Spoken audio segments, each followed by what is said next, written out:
Great, thank you very much. So I'm delighted to be chairing the first panel discussion.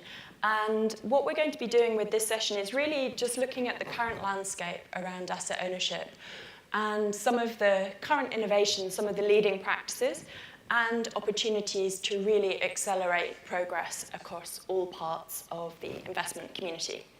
So I am delighted to invite the panelists up to the stage, and whilst they're coming, I'll just introduce them. So we have Eva Halverson, the CEO of AP2, Catherine Howarth, CEO of Share Action, Karine Smith Ayhanacho, Chief Corporate Governance Officer, Norges Bank Investment Management, James Thornton, CEO of Client Earth, and Philippe Defos, CEO of IRAP, and Vice Chair of the IIGCC. So, sorry.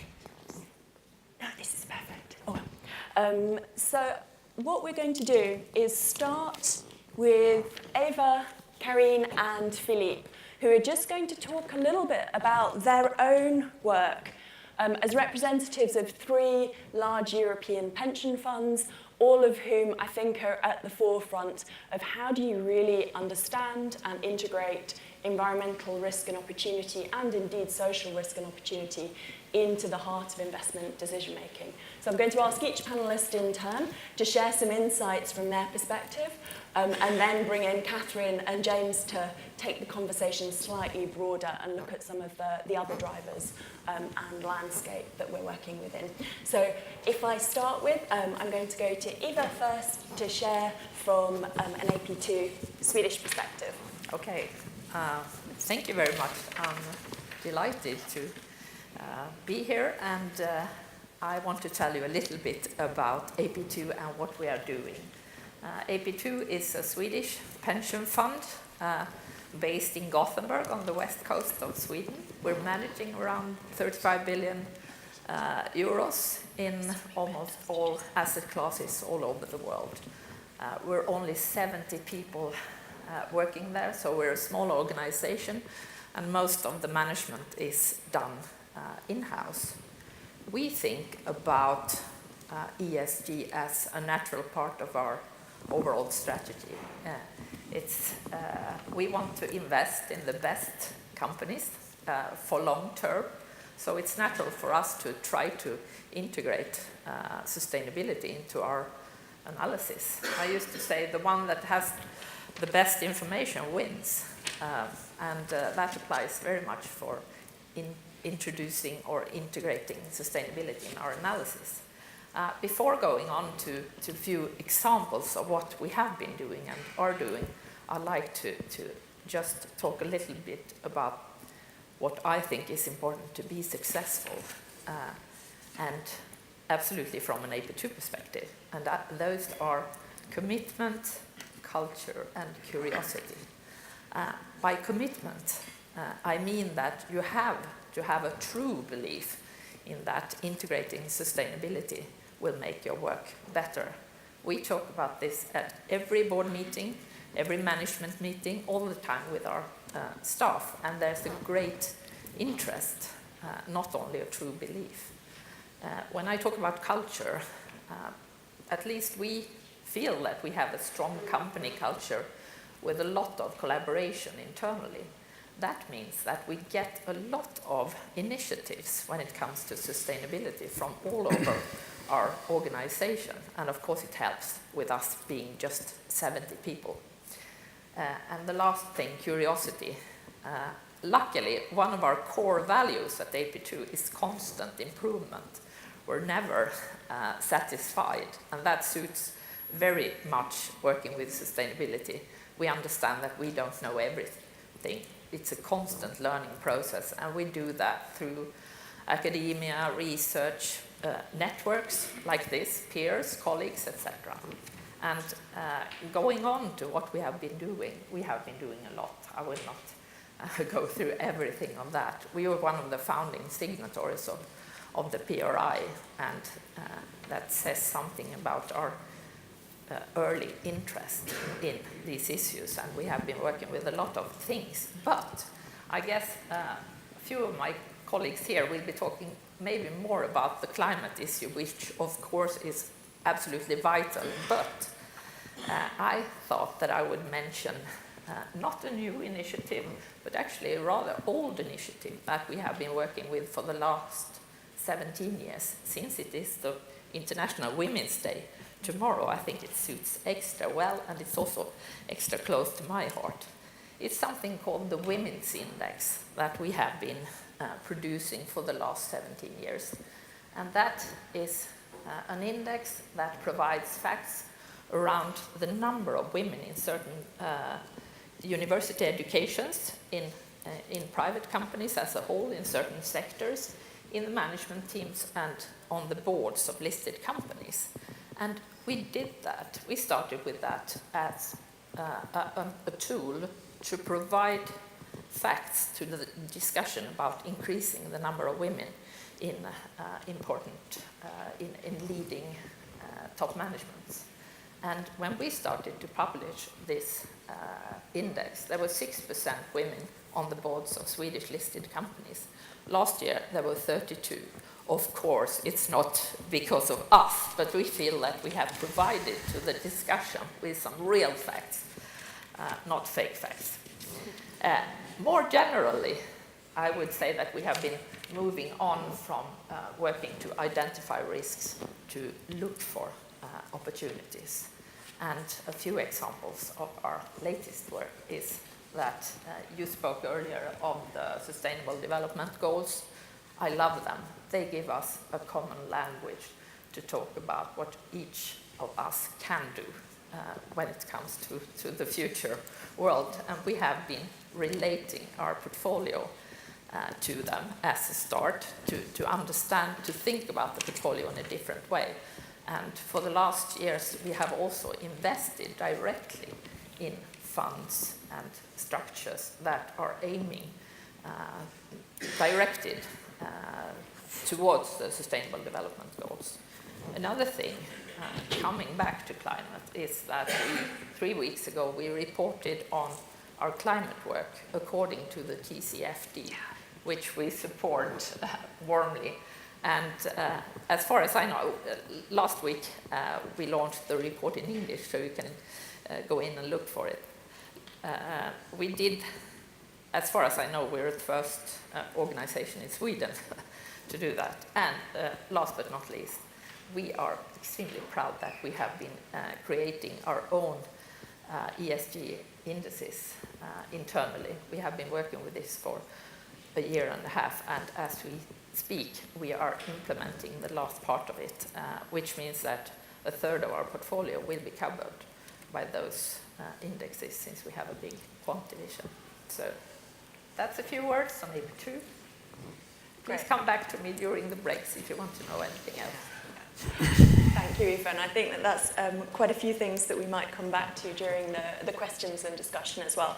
One thing that you touch on there as well, which I think is quite interesting around the Women's Index, is separate from finance. There was some quite interesting analysis that I saw that suggests, of course, correlation rather than causation, and I'm not sure how systematic the research was, but that more women in boards equals better integration around issues like climate change. Actually, so, more women in companies. Yeah, absolutely. As well. Yeah. Yep. But maybe a separate discussion. I'm now going to turn to Karine and ask you similarly just to share a little bit of insight from the perspective of Norges Bank to get the conversation started. Okay, thank you, Jessica. Good morning, everyone. Just say, this session is called the Future of Asset Ownership, but to say from our perspective, the most interesting future is actually not of us, but the companies we have invested in, because they are really the ones that need to change. And we want to support them on that journey, and in that respect, the future is really here and now, because they have started to adapt and they need to continue to adapt. So let me tell you a bit about our fund. It's called Norges Bank Investment Management. We're the manager of the Norwegian Sovereign Wealth Fund. We are now more than $1 trillion under investment. And it's really a product of transferring our natural resource wealth into financial assets for future generations of Norwegians. So we are a financial investor, and we really have only one mission, and that's to safeguard and build financial wealth for future generations. But at the heart of our mandate is responsible investment. And actually, we aim to be a global leader in responsible investment. When doing that, it's important to remember sort of where the fund is coming from. We really have three, what we say, defining characteristics. First of all, we are large. We have 65% invested in equity. That actually means we own 1.4% of all listed companies in the world, and on average 2.4% of all listed companies in Europe. Secondly, we're global. We invest all over the world, no home bias. We actually don't invest in Norway, but we invest in the rest of the world. And finally, we are long-term. As I said, we're there for, in a way, eternity. We're here forever. And because we are so large, global, and long-term, really we're linked to the development of the global economy. And in that way, we have to think about sustainable investment. And we really have to closely follow up what the companies are doing when it comes to that. So just to mention a few, quickly, how we work with responsible investment. We say we work along three pillars. One we call setting standards, the other we call active ownership, and the third we call investing sustainably. And just quickly go through what each of those means. Setting standards, that means two things in a way. First of all, we work with policymakers, regulators, in setting good standards that work across the industry, sort of raising the bar for all companies, efficient markets. And then we also set our own expectations to the companies we have invested in, and we do that very transparently, very clear. We issue expectation documents. We, of course, have one on climate that we've had for a long time. But just to say, we also cover other areas. We cover human rights, children's rights, water management, tax and transparency. And our latest, we have one on anti-corruption. And we also issue position documents on how we are going to vote and global voting guidelines. So that's sort of on the setting standard side. Then our second pillar we call exercising ownership, and that again is also sort of divided into two areas. First of all, it's what we call voting. And we will say that being a shareholders comes with, of course, rights, but also responsibilities, and we take that very seriously. So our aim is to vote for 100% of all the shareholders meeting in the companies in which we are invested. In 2017, that sort of translates to 98% because sometimes they're practical hindrance. But that meant that last year we voted on 113,000 resolutions. So quite a big machinery. But what we see from that, it's actually see more and more shareholders' resolution on sustainability being proposed, and we see it becoming better, and we see that we support more and more on those resolutions. Also, as a part of our active ownership, we have extensive dialogue with the companies we have invested in. And we like to count numbers or to see this in numbers. So last year we had more than 3,200 company meetings. I mean, that's a lot. And what we found is in more than 50% of these meetings, we covered extensively ESG issues. So we had meetings, 1,700 meetings where ESG issues were discussed in detail. So that's sort of part of the active ownership engagement. And the third pillar is what we call investing sustainably. And that is really taking ESG information and letting it inform our investment decision. We have a huge database of ESG information, and we use that, and our portfolio manager use that. But more than that, we also have specific mandate for environmental investments. We have currently $9 billion in particularly environmental mandates, sort of cover various environmental issues and environmentally friendly activities. And what was interesting to see is last year that mandate had a higher return than the rest of the fund. Then finally, there's also some companies we don't want to invest. I mean, in general, we say it's better to be an owner and work with a company than to divest. But there's certain companies after a sort of risk-based approach that we say we just don't want to be an owner in these companies. And we call that risk-based divestment. And by the end of last year, we had divested from 216 companies based on ESG factor and a risk analysis. And then, as many of you may know, we have also what we call ethical exclusions. The Ministry of Finance have set out some guidelines for observation and exclusion, and basically given a set of companies or products we should not invest in and certain conduct that is not acceptable, and we exclude companies on that basis. But just some final words is if I'm going to leave you with sort of one thought on what's important for us as a long-term global manager, large manager, is that we need better reporting from our companies. We like to say we want to go from words to number, and that's particularly in the ESG areas. I mean, on climate change, we saw last year that only 42% of the companies in high-risk sector reported to CDP, and that's clearly not enough. And we began many years ago to assess disclosure by the company in the climate area, and we realized we need better numbers. So what we say is we sort of don't need more, non-financial data, but we need more pre-financial data that will translate and into financial data as the time go on. And in that way, our portfolio manager can be even more efficient in integrating ESG data in their investment decision. So just to sum up where we want to go going forward is to support our companies in relevant disclosure, engage with the companies on ESG issues, and finally using the data gathered to enlighten our investment processes. And we'd like to invite others to do the same. Thank you. Great, thank you, Corinne.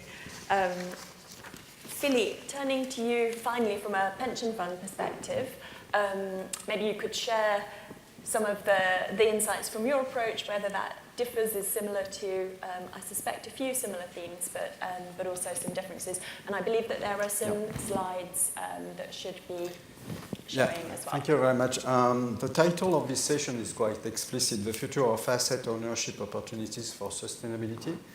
And before talking about the future, I would like to say a few words about where we are today, on what kind of obstacles we have had to overcome, and unfortunately still have to deal with.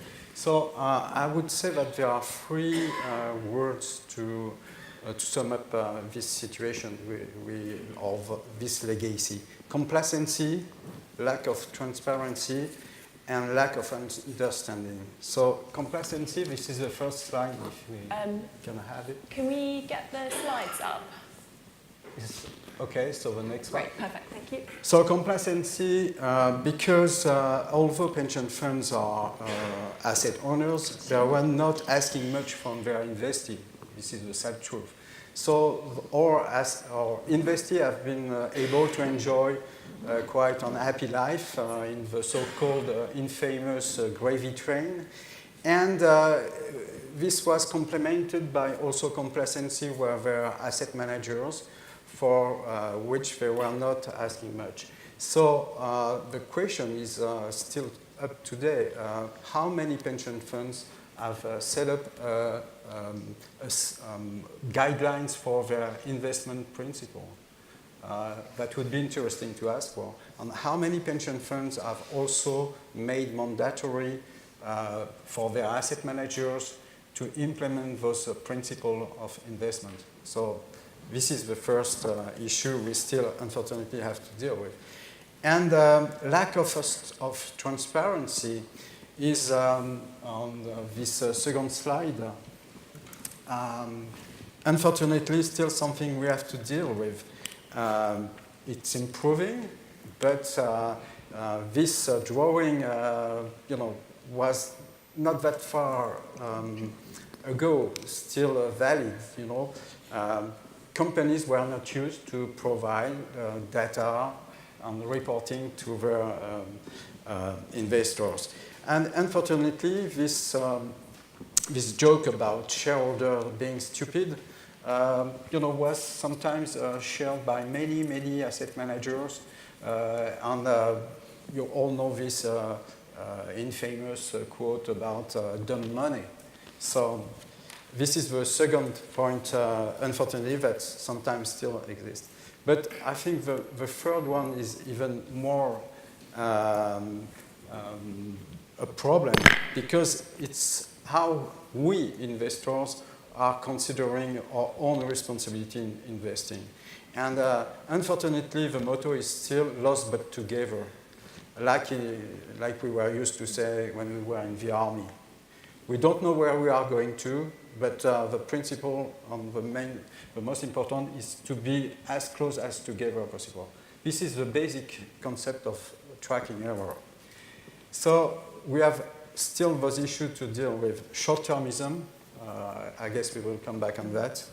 Benchmarking on fiduciary duty, and a very weak understanding of fiduciary duty. So the good news is that times are changing. And this change is due to very powerful currents. First of all, the very notion of fiduciary duty is evolving. And it is evolving because people from the business are starting to make clear that, for example, climate change is a risk not just for the polar bear, but for the business. And this is one of the main achievements of this risky business report that was released a few years ago. Because when you have people like Hank Paulson, Tom Steyer, and Michael Bloomberg with quite strong credentials in the business that are saying, yes, climate change is a risk, it's very difficult for a pension fund manager to say, well, I didn't know. Now it's very public. The second driver for this change is, there is a demand for more transparency.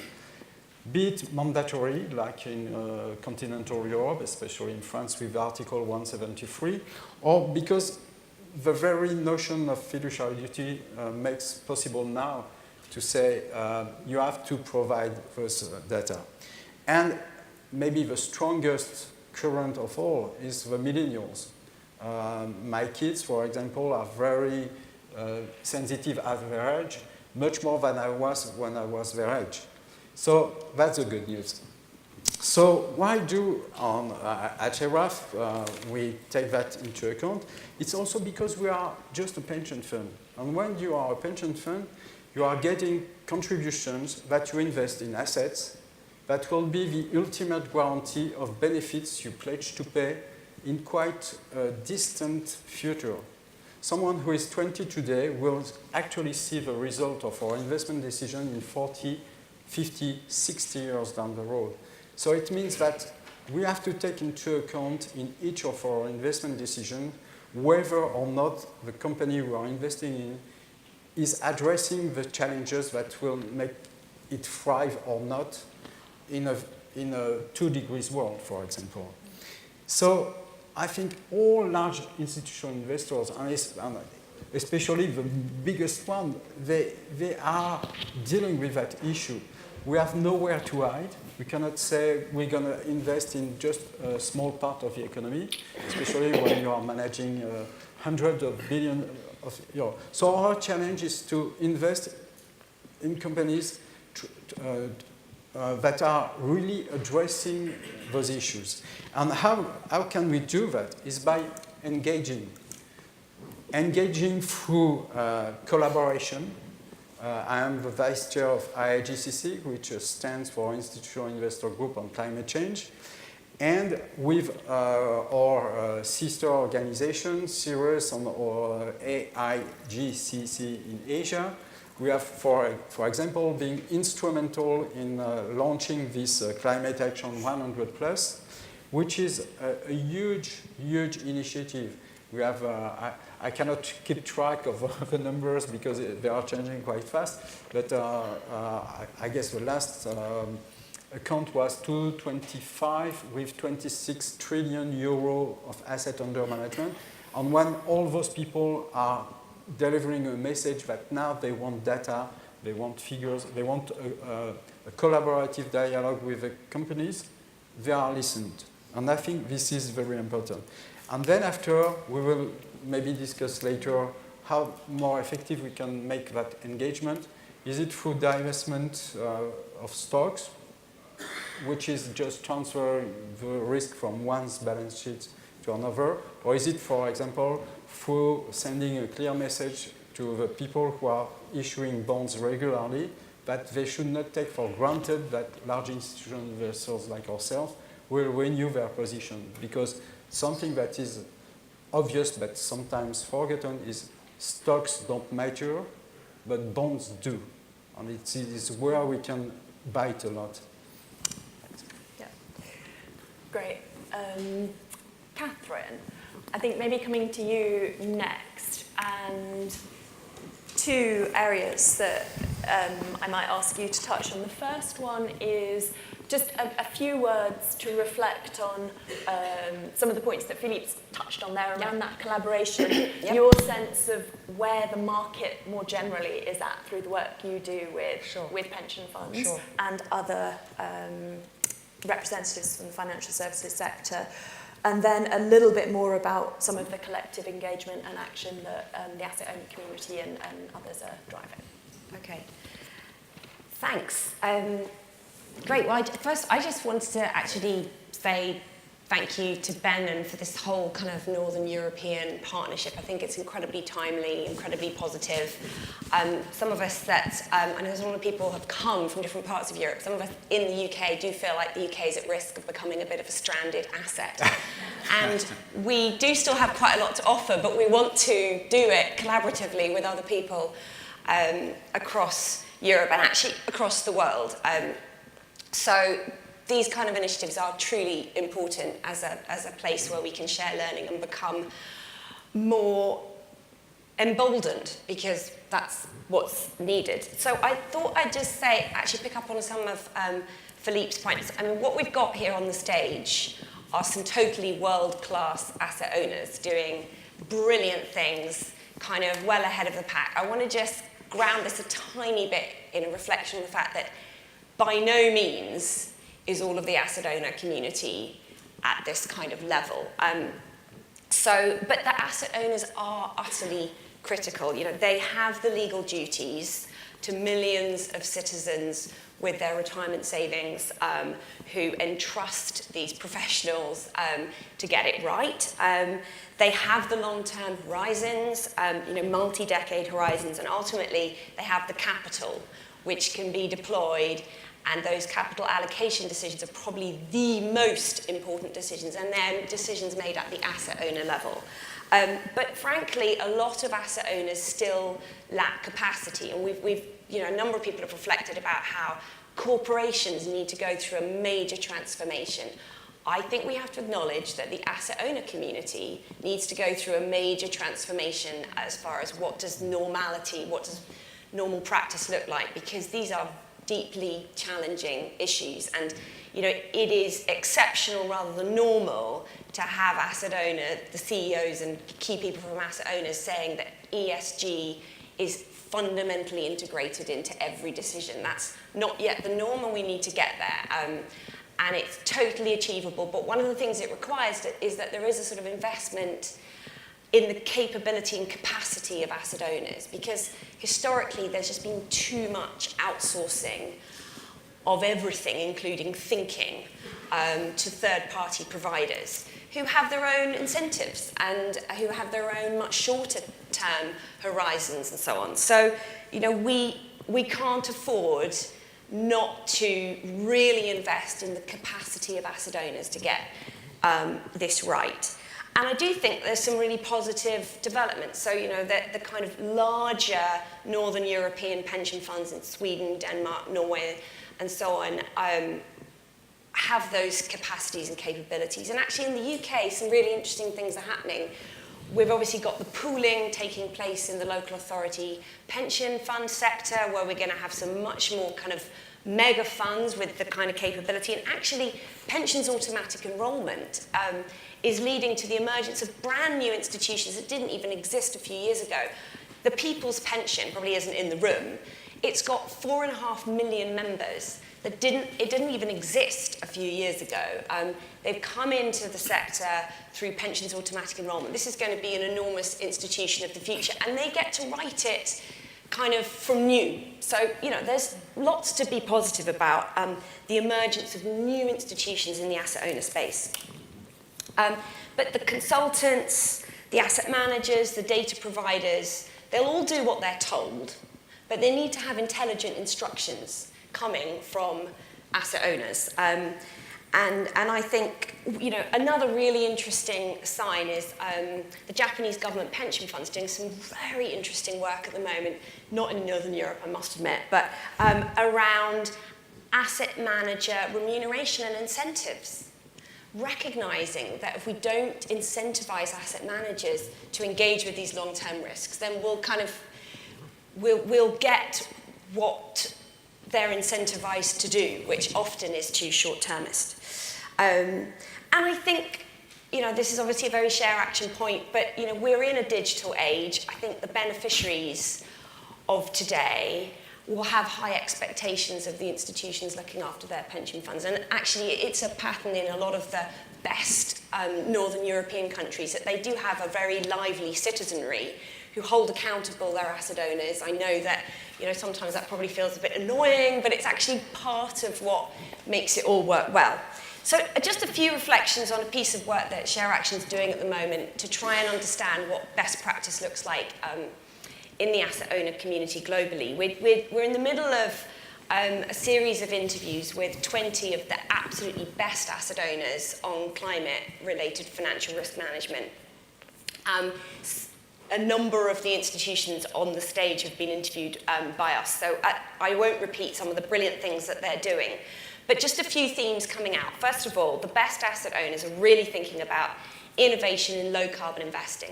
We have to allocate capital into the green industries of tomorrow, and that's the flip side of the stewardship that needs to take place with the high-carbon companies.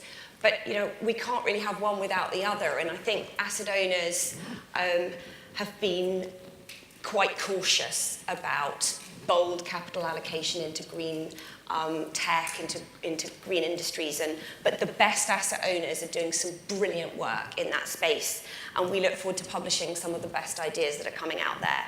The other thing that's also been touched on a lot is around data methodology and gaps, and it cannot be said too much that companies need to be reporting the data that allows for better investment decision making. And shareholders need to get really active at using their shareholder rights and their shareholder votes to extract the data and ultimately toss off the boards of these companies directors that are not providing the information required to make best investment decisions on behalf of beneficiaries. And then collaboration. Collaboration is just critical.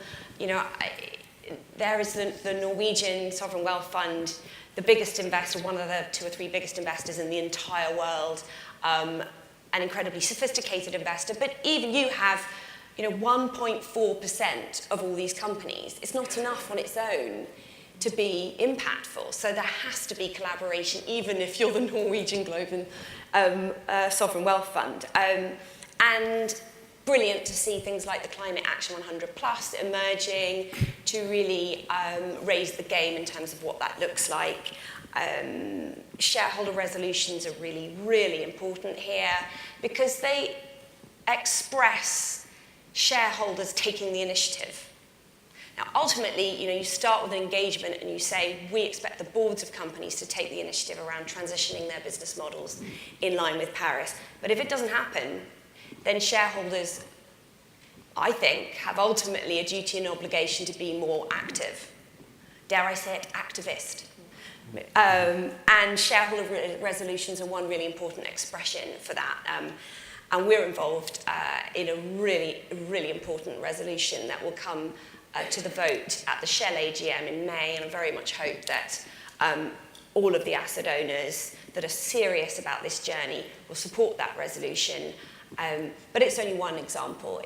We do need to collaborate in a more sophisticated way, and it's coming, it's happening, which is great. And this forum and this partnership will, I hope, accelerate that process. Great, thank you, Catherine. There's a few things there around, I think, some of the signals that asset owners can provide to the market that I think would be very interesting to come back to.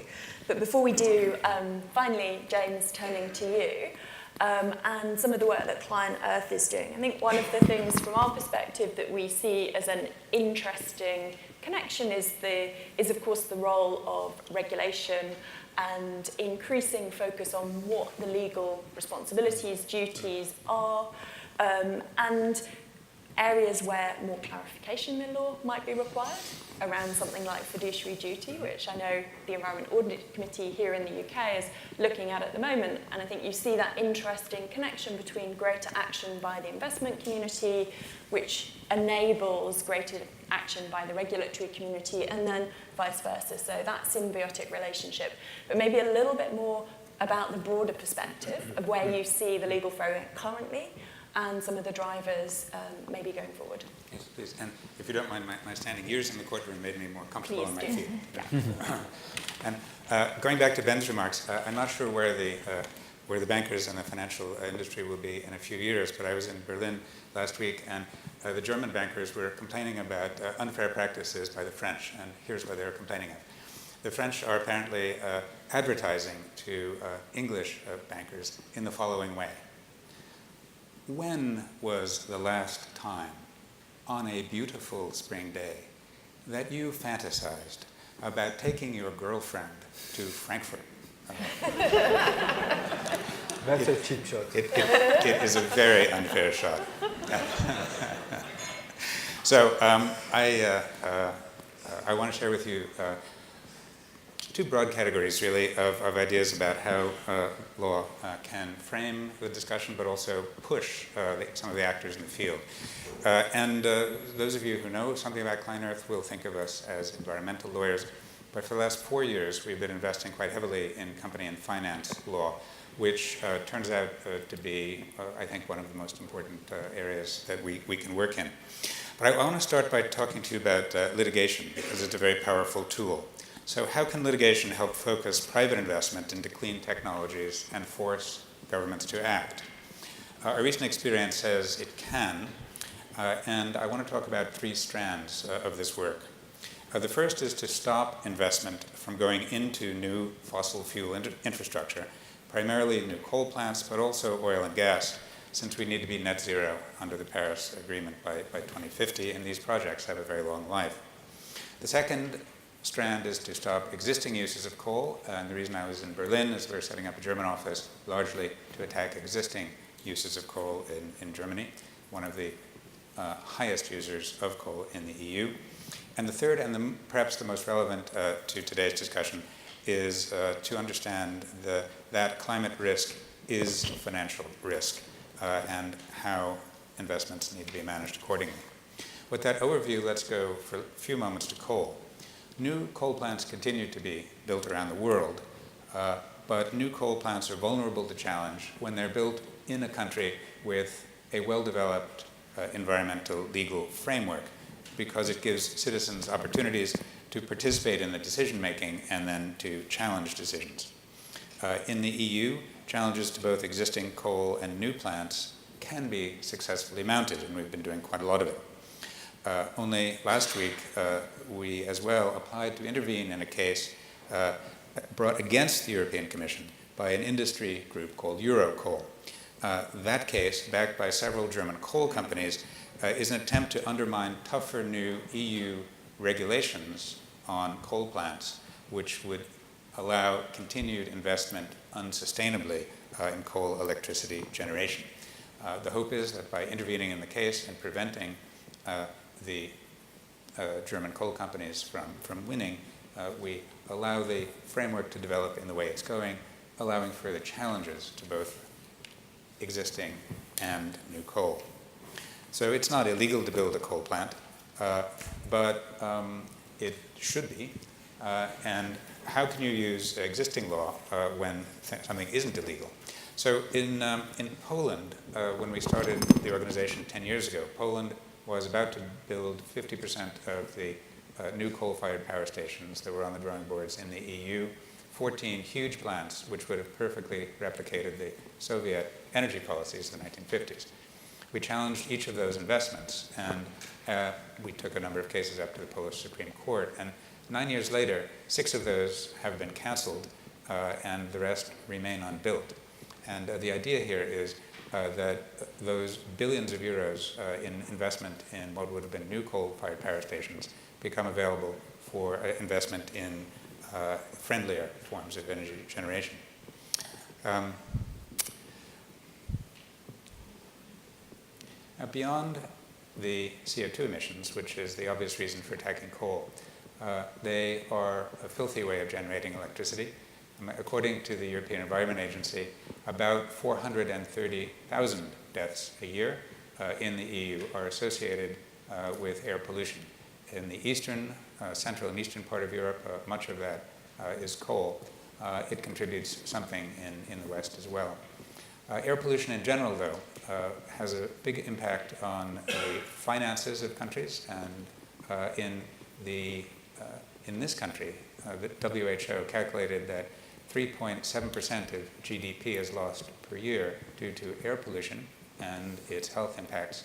And again, WHO says that when you get to Eastern Europe, it gets to be over 25% of GDP.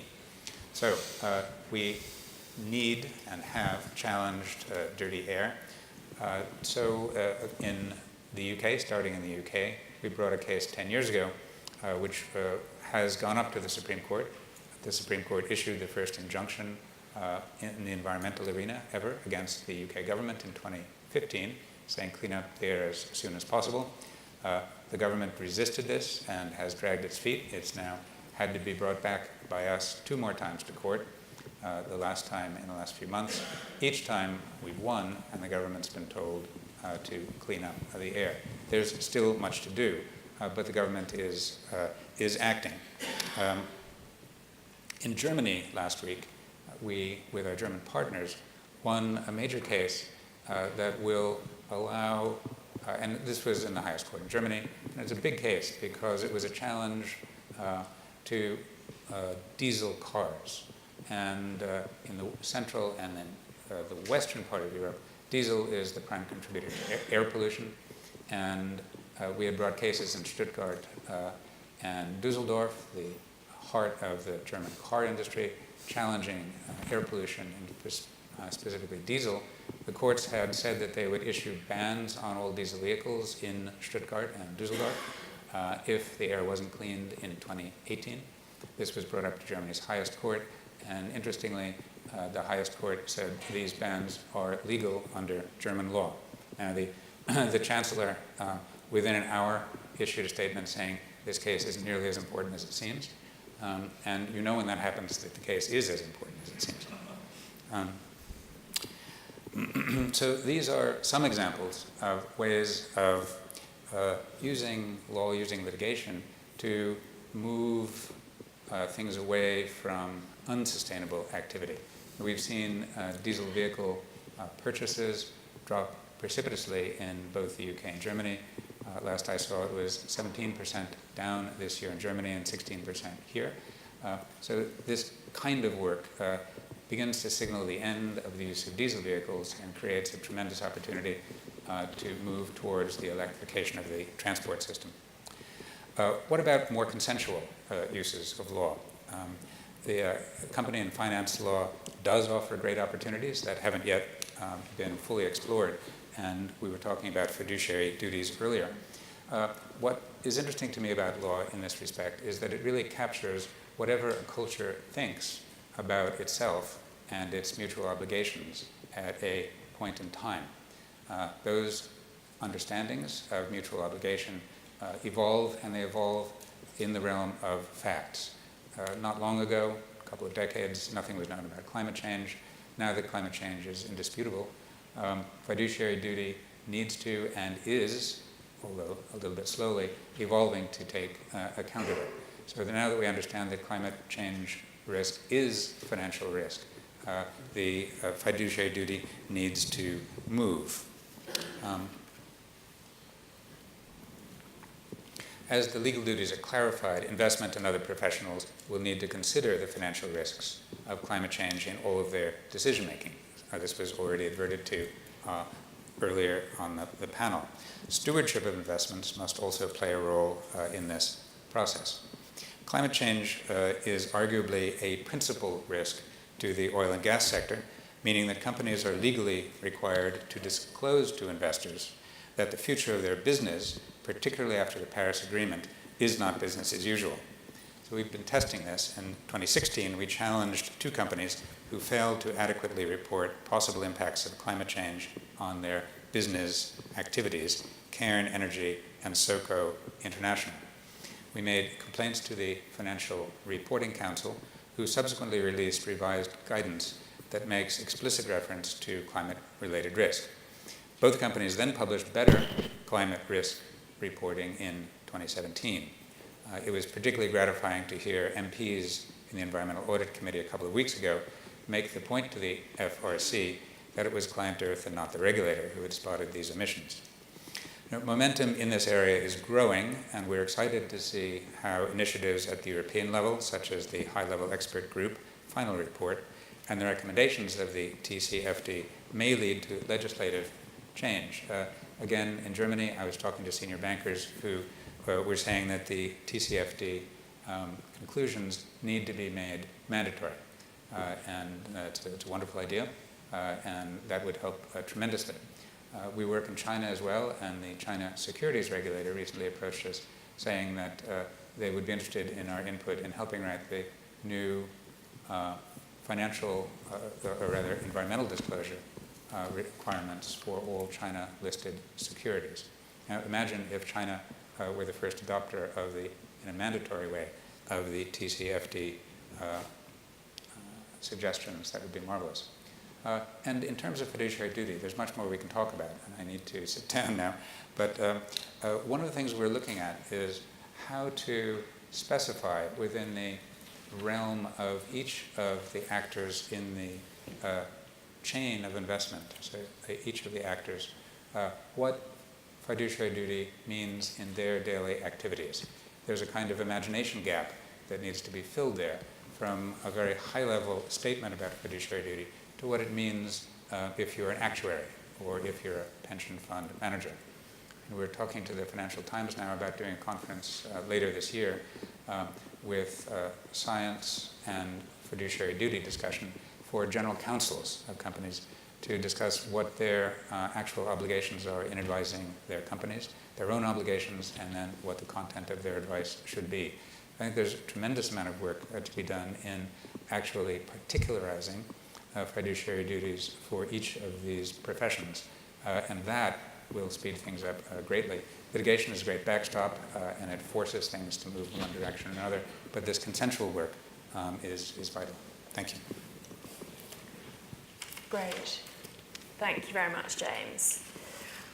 So I'm going to pick up on a few of the points that everyone's touched on, and then we'll be coming for any questions from the floor. So please do have those questions ready. But to start with, if I think of the work that A4S Accounting for Sustainability does with the capital markets, so we work with all parts of the investment chain. And one of the communities particularly is the CFO community, so that corporate side of the equation. And I think one of the things that we still continually hear from that CFO community is that they aren't feeling pressure from their investors. Our sense is that there is a real change starting to happen, a momentum building. So I do think that that is only a matter of time. But one of the things that they frequently cite is acknowledgement that at the CEO level, at the senior levels within some of the asset managers and pension funds with whom they interact, you're starting to see statements being made. You know, one of the examples frequently cited is BlackRock, so Larry Fink writing to the companies in which they invest. So signals starting to come through, but when it comes to the interaction at the fund manager level, that they still don't feel that there is any real pressure, any real sense that investment in or action that is around sustainable business models, sustainable value drivers, longer term action is really rewarded by the market. So I'd be interested in views from each of you around that particular question, both examples of actions that you're taking to really make sure that at that fund manager level within your own organisations, that pressure is coming through. But also any thoughts on that as an area where you can really quite quickly maybe scale up action. And linked to that, I think that there's an interesting difference psychologically within the companies that we work with, and I think this is pretty universal, of who is asking the question. So where it is an ESG team who may be very well integrated in other parts of the investment organisation, or a governance specialist, is taken as a very different response to if it's what is deemed the mainstream fund manager. So maybe Karine, picking on you first to give your reflections on it. I think you touched on some of the engagements that you do with companies. Still a pretty small fraction of the organisations you actually invest in, unsurprisingly, given the number of companies in which you invest. But maybe you could say a little bit more about that first. Certainly. First and foremost, when we engage on climate issues, first and foremost, we say it's really a board level issue. We need to make the board accountable. That doesn't mean to say we're not talking to CFO or CEO, but it has to start at the board level. And as a shareholder, we believe, first and foremost, we speak to the board, they're our representatives, and then it has to come from the board and down.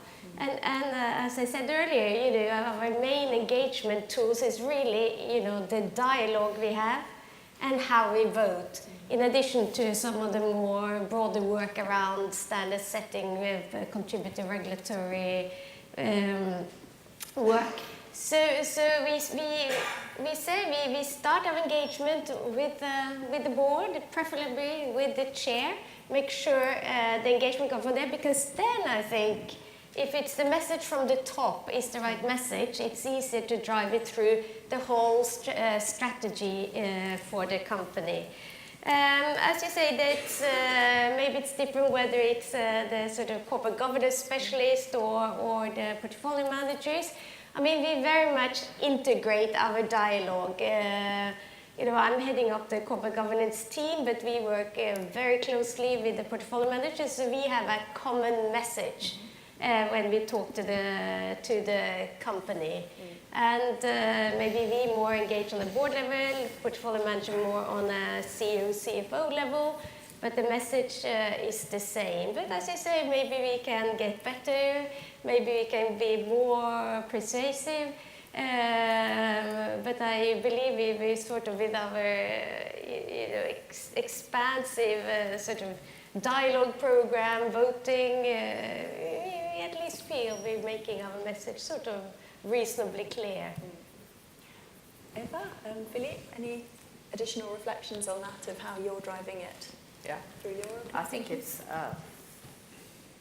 you can do this, or we do it in different levels. Of course, we have big, strategic issues that we bring up with the board.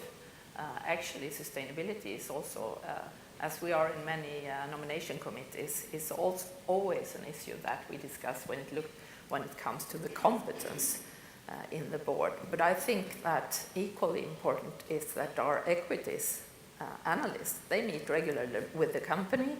They speak about sustainability, but I mean, if you have lousy competence and ask questions on a very low level, since you talked about the CFO dilemma, if they are on the same low level, well, nothing happens. You have to increase your own competence to be able to really put forward the most important issues, and those should be discussed on a daily basis between our equities team, for instance. We talk about it. If I draw the line onto our private equity managers, etc., our risk team is out to meet them. Then they talk about sustainability, or our reporting team. So we speak about the same issues, but from our own professional perspective. I think that's very important, that the companies are meeting us in all areas and in all levels. Yeah, maybe 2 comments, because I think your question is raising 2 issues. The first one is about the word you are using about BlackRock and Vanguard. They are not investors. They are just asset managers. No offense. They are agents. So they are investing on behalf of asset owners. And to come back to what I said previously, the main issue is that the number of investors that have set up a clear policy of investment is not that big. And it should start here. What are your investment beliefs? How many pension funds, how many long-term investors have put in writing, this is the main principle we will invest according to? You can have different weightings for E, S, and G, but at least you should make clear to your contributors, this is the policy we will implement. And then after, the second issue is with the schizophrenia of investors themselves, because we are all long-term, but how many of us are able to overcome the annual reporting rhythm? We are still reporting on an annual basis. On reporting on what basis? On benchmarking the performance of our asset management using market cap indexes, which basically are backward-looking. They are giving, a depiction of the economy as it is today, not at all forecasting or trying to understand where we should be aiming at. And this is something we have been trying to work on first, because we think that we should walk the talk and stop reporting on an annual basis, or at least we should complement the annual reporting with providing our contributors with an average for the performance of the last 3 or 5 years. How can that be that we are managing liabilities that are in the 30 years duration bracket and reporting on an annual basis? Why should we care? We are managing, in your case, you are managing a perpetual annuity at 3.5%. So why don't we care? And unfortunately, all the reporting framework, all the prudential rules are based on this idea that we should protect our contributors from the volatility of the valuation on an annual basis. What's the meaning of a value at risk on an annual basis for people who are managing money for the next 100 years? This is absolutely silly. But as long as we ourselves won't be able to convince the regulators that we have to change that, or even our trustees, and it's where I come back to the lost but together. How many trustees are feeling comfortable spending a lot of time deciding should we go passive up to 75%, active 25%, or should it be 30% rather than 30% active, compared to how much time they are spending on which benchmark we should choose, which is obviously the most important thing.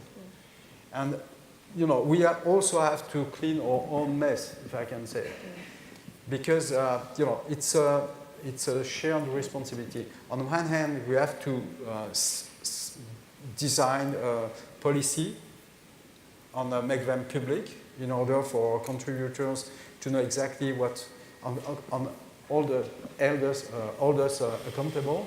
And secondly, we also have to try to be consistent. We cannot pretend to be managing money for 10 years or 100 years if we are still driving with a very short-sighted view. Yeah.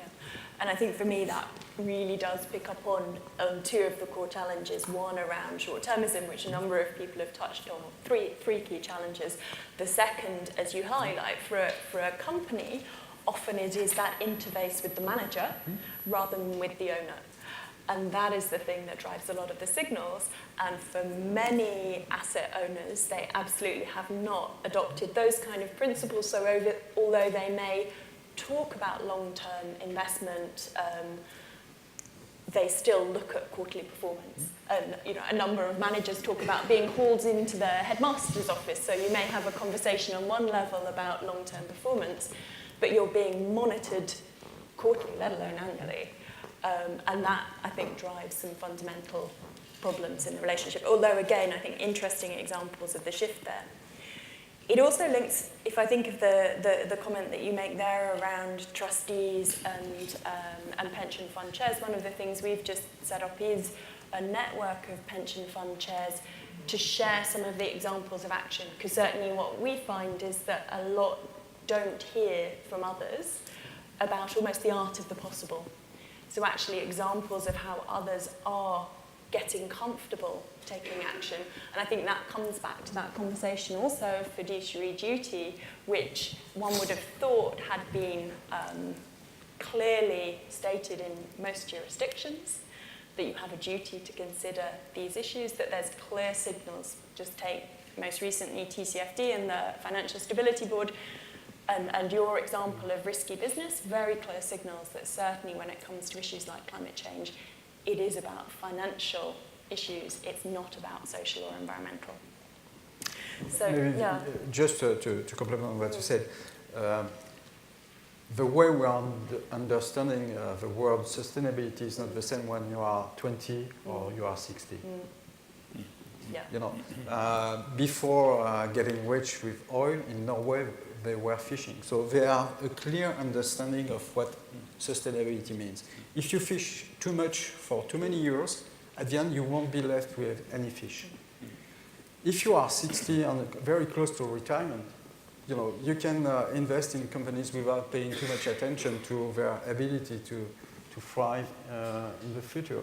And it's the reason why I think it's so important to make clear information and deliver clear information to the young people, because as I said before, the assets we are investing in are the ultimate guarantee that we will pay or not pay them pension, and that by investing we will make possible for them to still be roaming around in a living world or not.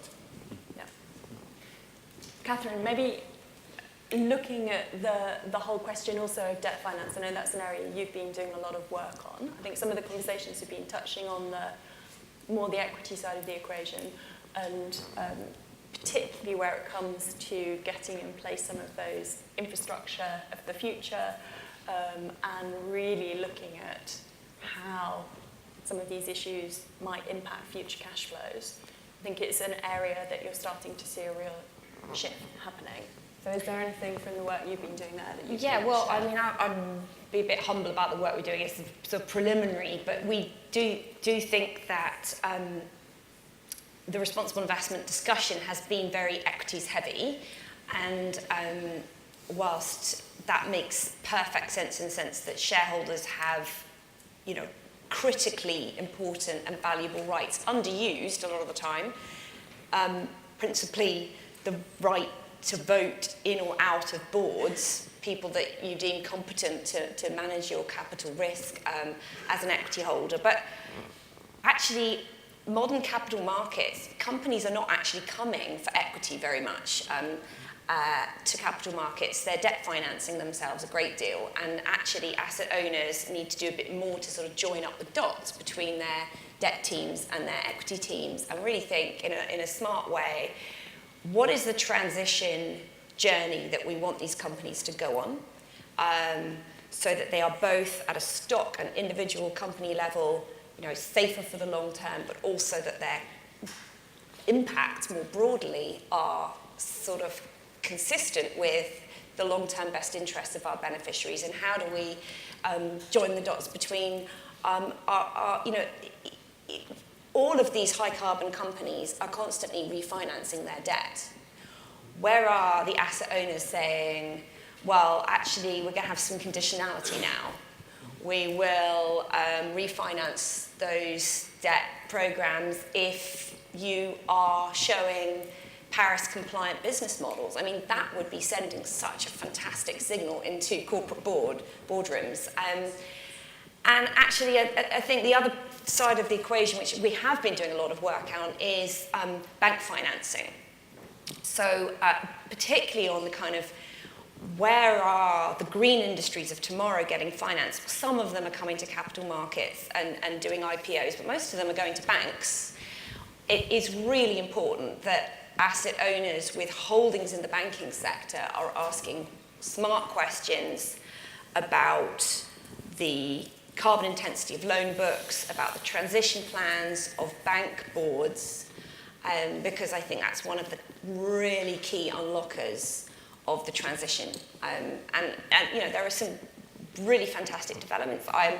We had an event on that theme in this building 3 or 4 weeks ago. I'm delighted that Norges Bank and others were represented, and are really engaging. In fact, the statements that Norges have put out on the banking sector and climate risk are very sophisticated and interesting. But that collaboration is needed, because no one holds enough bank stock.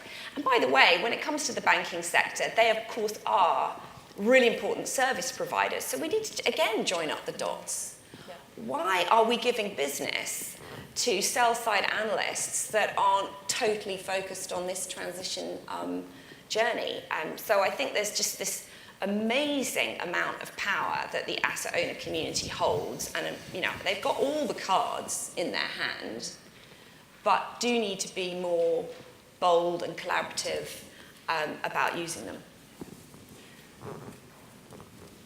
So the final question that I just wanted to touch on before we ask for questions from the floor is picking up on that strand of disclosure and standardisation, and whether you have the right information for investments in this kind of area. I think each of you in different ways have touched on maybe alluding to a gap that continues to exist in the quality of disclosure. Maybe James, first coming to you. You've obviously, the example that you gave around the FRC suggests that actually a lot of the reporting frameworks are potentially there, but just not being enforced. Yeah. Or whether you think that there is still a gap. You also touched on the German banker example of saying TCFD needs to be mandatory. So a little bit more. Yeah, I think both. I think what is there isn't often being well enforced, and there needs to be more. So, imagine a world in which the TCFD suggestions for what disclosure should be, particularly our scenario planning, was actually made mandatory. That would be marvelous. If it was made mandatory, then the FRC, which is a pretty lackadaisical organization, I have to say, would be required to enforce it. And then people in the community that were interested in enforcing it would have the opportunity to enforce as well. We do enforce things, but if there were more to enforce, it would push things further. And I had a question for my co-panelists, really, which is, I often think about the question that you were raising about this long-term investment horizon. Everyone has touched on it in different ways. But what would make the breakthrough happen from your perspective? Is it a combination of better reporting and legislation mandating long-term horizons, or this cooperation? Is it all of these things? Where could a breakthrough be made? Where should we be focusing our activities? Well, our Japanese colleague, Hiro Mizuno, at the Milken Institute 2 or 3 years ago, was discussing with some of our colleagues, like Chris Hellman from CalPERS, and they were maybe proposing some sort of initiative that could pull some very large institutional investors saying, we won't report anymore only on an annual basis because it's not consistent with duration of our liabilities. We are managing for the long term, so we have to provide something that is consistent with that. So that could be a consensual initiative, bringing together some very large players. And if it's not enough, maybe at some point, maybe regulators could make mandatory for pension funds people to provide reporting that are more consistent with the duration of their liabilities. Once again, it does not make sense to be paying too much attention to the blips of the markets when you are managing. Unfortunately, it's embedded in the regulation because the regulators have adapted, between brackets, the Solvency II approach to people who are managing money for a very long time. Solvency is not bad per se, because if you are promising to send the money back to your clients every day, whenever they want, volatility is obviously a risk. When you are managing money for 30 years, if on top you are on a net positive cash flow basis, it doesn't make sense.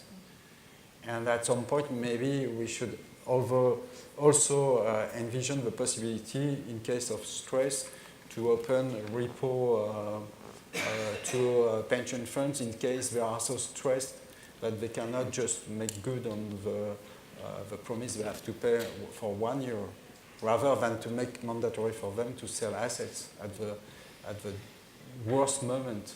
Mm-hmm. The regulation is very proactive, pro-cyclical right now. And, so it's a common issue, and the more we are to raise that issue, maybe we will be able to change that. But let's start to walk the talks and take an initiative, taking together large institutional investors.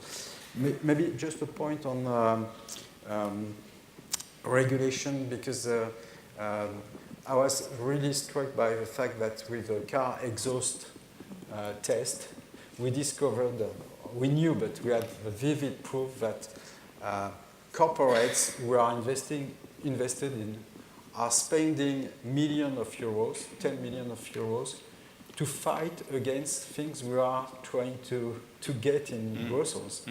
And frankly, talking about engagement, there is also a huge issue with engaging the regulators and the people in Brussels, because frankly, the car exhaust testing were a loaf. It's a disgrace. For years, they knew that it was a fake, because you know how it was happening. They were putting a car on cylinders, and it has been lasting for years. And you have many lobbyists that were mobilized to defend that with our own money in some way. It's corporate money. So it's very imbalanced. You know, as I said, I'm the vice chair of IIGCC. We would like to raise the fee. It's very difficult, and we have a very modest budget. And we have to fight with the big car makers that are spending a lot of money just to maintain, you know, the emissions at the level they were. If that's the reason why we had, for so long a time, diesel and cars that were actually delivering 10 times more exhaust than the official figures. Oh, well, they still are. So here's a project. We have a large percentage of the assets in the world on the stage. How about a cooperative project to buy a majority share in Volkswagen and make a change? Something to come back to. I think we need to come to the floor. And so there's a question at the back there, and then one at the front here. So I'll take both. Thank you very much. Actually, I have a remark on the last question that was just thrown out. My name is Sandrine Dixon de Clèves. I wear a variety of different hats, but today I'm here representing E3G as a senior associate. And the reason I say that I represent different hats is because I actually was with VW last week trying to have exactly that conversation. And what we try to do at E3G, and also in the different types of responsibilities I have, is as we're in the trenches, we're trying to create that journey towards a transition that Catherine actually just mentioned, which I think is a fabulous way of putting it. So my question to all of you, because I sit on an aluminium board as well as on a startup in green chemistry, is how do we ensure that journey? Is it more through the divestment opportunities, which is what everybody talks about, or the positive investment, or a mix of both, which is kind of you divest in fossil fuels, but as long as you demonstrate diversification or investment in something else, we will continue to work with you. And the reason I say that is that we have a problem right now, for example, in Brussels, on innovation policy, where most of the funding is going to startups and new technologies. But we're forgetting the primary sectors. And the primary sectors, the aluminum sector, if you look at Norway, for example, and Norsk Hydro that just put up their new plant, are trying to shift. Look at what we've just seen from the United States in terms of trade wars. How are they going to be able to really shift if now most of their material is going to get blocked to one of their major markets? We need to think about how we maintain the primary industry and help them shift, but by the same token, get out of those most polluting industries. So it's a question to you as to what are the best tools in order to do that within the financial toolbox. Thank you. Okay, and then Anthony, if you could share your question now as well, and then we'll come to the panel with answers. Anthony Hobley, CEO of Carbon Tracker. First comment is very much in a personal capacity. We opened with Brexit. I think it's dangerous to assume Brexit's inevitable. There is a chance of stopping it, and we've got to acknowledge that, prepare for that as well. But to the point that was raised, I think, by the panel, drawing together, I think, a number of comments. We're very much focused on the green, but we cannot forget the brown. I think this was coming out in a number of the points made. The tracking that we do through financial analysis and otherwise, we have to start looking at both sides of the equation. I mean, in a sense, it's great that we have X growth in green bonds, that a certain company is investing more in clean energy and renewables, but if at the same time investment in brown is not being looked at and is not going down, then we're not winning. It's a simultaneous equation, and you can't really assess what that equation is telling you unless you're looking at both sides of that equation. So perhaps we could talk a little bit more about that, how we achieve that. Okay, great. So who wants to answer the first question? Eva. Well, actually, I think they are touching upon the same thing. This is one of my fears going forward, that the transformation is seen as black or white, that there only are the sacred green investments that we should look on. We have been or are working at both sides of the coin here. The divestments that we have done from fossil companies, etc., are from those companies that we know after dialogue, or we feel that they don't have a plan for change. But if the companies have a plan for change, I think it's very important that we as investors support them. And we can do, I'm coming back with to the knowledge part again. We need to increase our own understanding to prevent this issue from being black or white, or from being green and brown. And just to sort of follow up around that, which maybe picks up on Anthony's point as well. One of the things with the TCFD reporting requirement that I think we're seeing really helps to drive that shift, and maybe picks up on both of the questions, but is the scenario analysis piece, firstly, and secondly, asking all actors in the chain to do that kind of analysis. So I'd be interested, you mentioned that you've just gone through your first reporting against the TCFD requirements. As a pension fund around that scenario analysis piece, did you feel that you had the right kind of information or ability to do the assessment, the analysis on scenario analysis, looking at that transition question? Of course not from a broad perspective. That's why we take part in a lot of cooperation, wanting better reporting. But the better reporting must be met from us being able to analyze the reports that we get. Yeah. Karin, you were keen to come in there as well. Yeah, no, it's a very interesting question. Do you divest or do you work with the companies, or do you tilt your investment? And just to see how we do, we sort of do a bit of both. In the sense of a starting point is that we want to work with the companies. We want the companies to be a part of the solution, and that is absolutely the starting point. So we don't just invest in the sort of good green companies. It's really about being part of working with the companies to tackle the future. But having said that, first of all, we have an ethical screen on certain companies, including companies in coal, or majority at least. But also, we just say there's some companies, even maybe after engagement, as you were mentioning, that we just think these companies are just too risky. They're not going to be part of the solution. And some of these companies, we just say, we are just going to divest.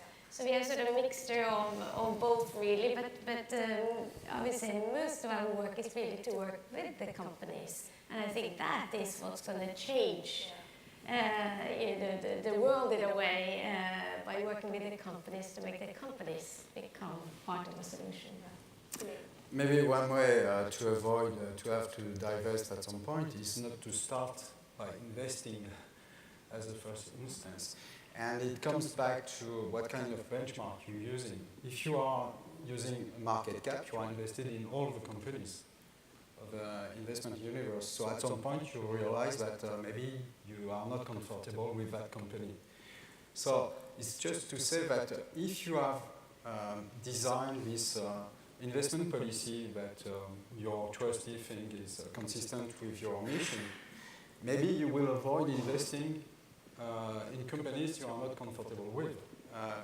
At Sherwaf, what we have been doing for many years is just to start, it's no rocket scientist approach, just ranking every company in each sector in the economy according to the way they are addressing ESG.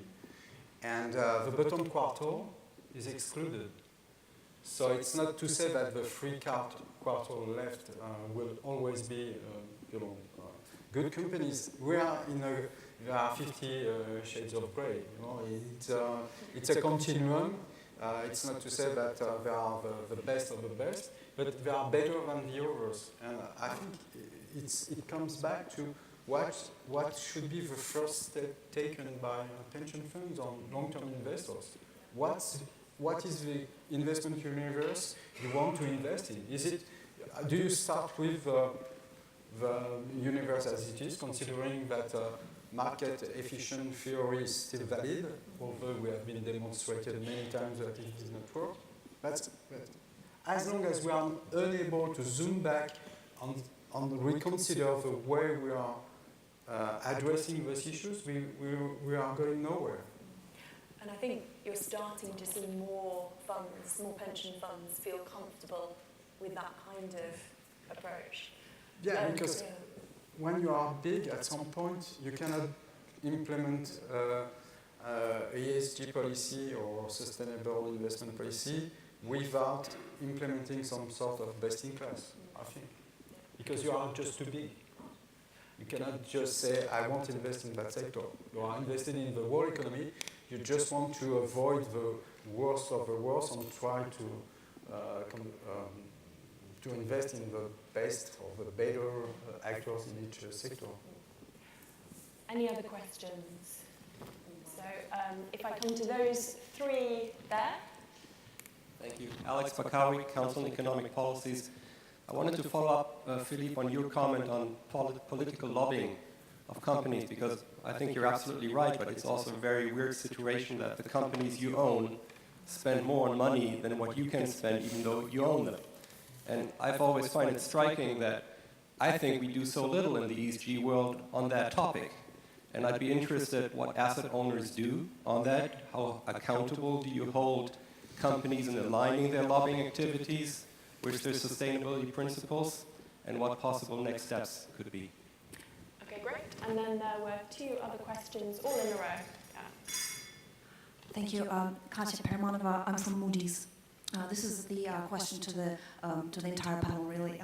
There's a lot of uncertainty that's associated with the long-term outlook, and this is uncertainty regarding the pace of change. I think assets like coal are a bit more clear-cut, where we know that coal plants will be getting phased out by 2025. But things like oil infrastructure is a bit less clear-cut. So I think it's fair to say that we just don't know how quickly and how dramatically oil demand will drop off, or will start to drop off in the next 20, 30 years. So this uncertainty creates challenges, perhaps, even to the most competent and forward-looking investors and advisors. So how do you respond to this uncertainty today when you're making those long-term investment allocations? Thanks. And final question. Yeah, good morning. Peter Wheeler, the Nature Conservancy. We're a conservation NGO and a large endowment asset owner.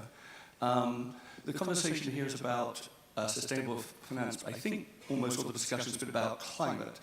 And so my question for the panel is, we look at other aspects of sustainable finance, particularly other natural ecosystems, how they're building that into their investment decisions today. Yeah. Great. Okay, so who wants to take the lobbying question? Catherine? Well, I'm happy to, because I think it's absolutely fantastic issue. It is one that actually is beginning to get a bit more attention. So it was in the news this week that there's a resolution being filed at Rio Tinto on exactly this issue, which is excellent. But I think it goes to the point I was trying to make earlier about how there's a sort of dysfunctionality in how asset owners generally do not have the capacity and capability and haven't given themselves the resources, human resources, to manage their own service provider supply chain, because too much of the time the service providers are running rings around real capital owners, and that is a real challenge, and ultimately one in which beneficiaries, I think, this goes to Mark Carney's points on the risks of which legal liabilities are one of the climate risks, but I think that we will see beneficiaries at some point saying, why are my fiduciaries not more on the ball about these kind of contradictions where we've got our own investee companies lobbying against positions which are being taken to defend my best long-term interests. So that's just, it's one example of a sort of deeper problem, I think.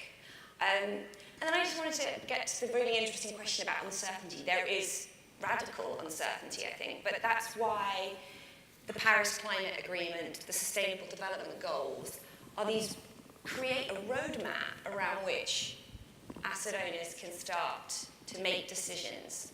And it is a little terrifying, and it calls for real leadership behaviour, which says we're going to asset allocate towards that goal, even though you've got, Chevron announcing this week that, it's never going to happen. It's never going to happen. There isn't going to be a decarbonisation. We're going to thrive. We're going to sell all of our carbon assets.